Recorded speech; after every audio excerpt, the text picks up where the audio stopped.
Highway 280 is back open this morning, and it couldn't have come at a better time with the State Fair less than a week away.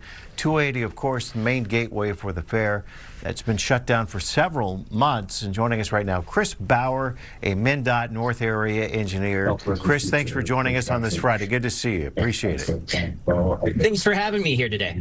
Let's talk about this big project. I think we heard about a summer shutdown of Highway 280, and everyone thought at the same time, well, what about the fair? But you had a plan all along for this. Tell us about the plan.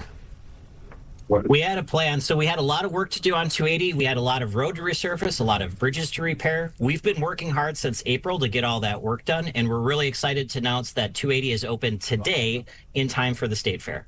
Right. So that's that's like 4 months of work. And so you budgeted a certain amount. Were you working overnight in some cases, and were you working pretty much every day? We were working hard, a little bit of nights, working weekends. Yeah. It's been a pretty big effort, a $34 million project.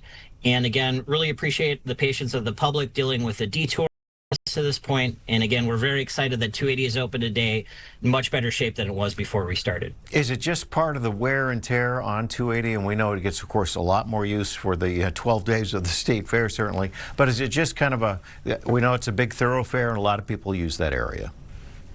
It is, and 280 was originally built in the late 60s. A lot of the bridges date back to that era, and it needed work just to maintain it in good condition, keep those bridges in tip-top shape, and be ready for all that fair traffic. So again, we're really excited to have that opportunity to get in there, fix the infrastructure, and have it in top shape for the fair. And when you look at, bridges and resurfacing and that type of thing, are bridges, is that kind of the biggest, not headache, but is that one of the things that is more taxing and time-consuming?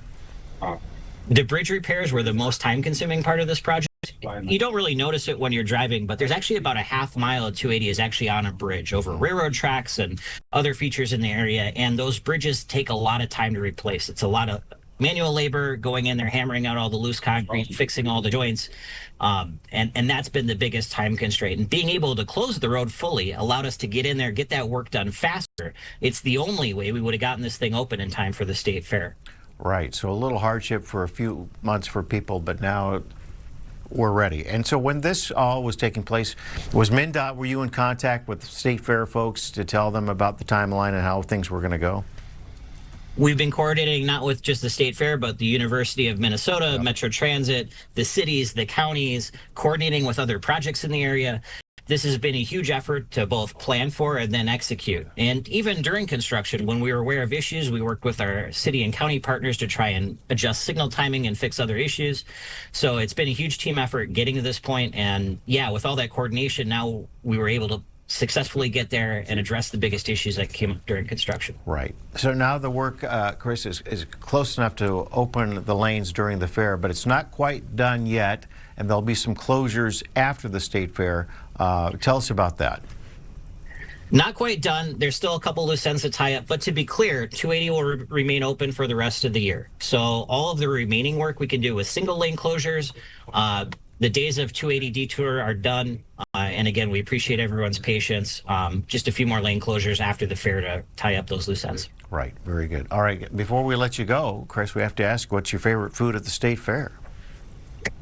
Oh gosh, I really like the poutine. That's probably my favorite food at the fair. Looking to go there and having some of that. Oh, that is good. There's no doubt about it. People who they need to, as my father-in-law would say, Chris, you owe it to yourself. It is that good. Absolutely. All right.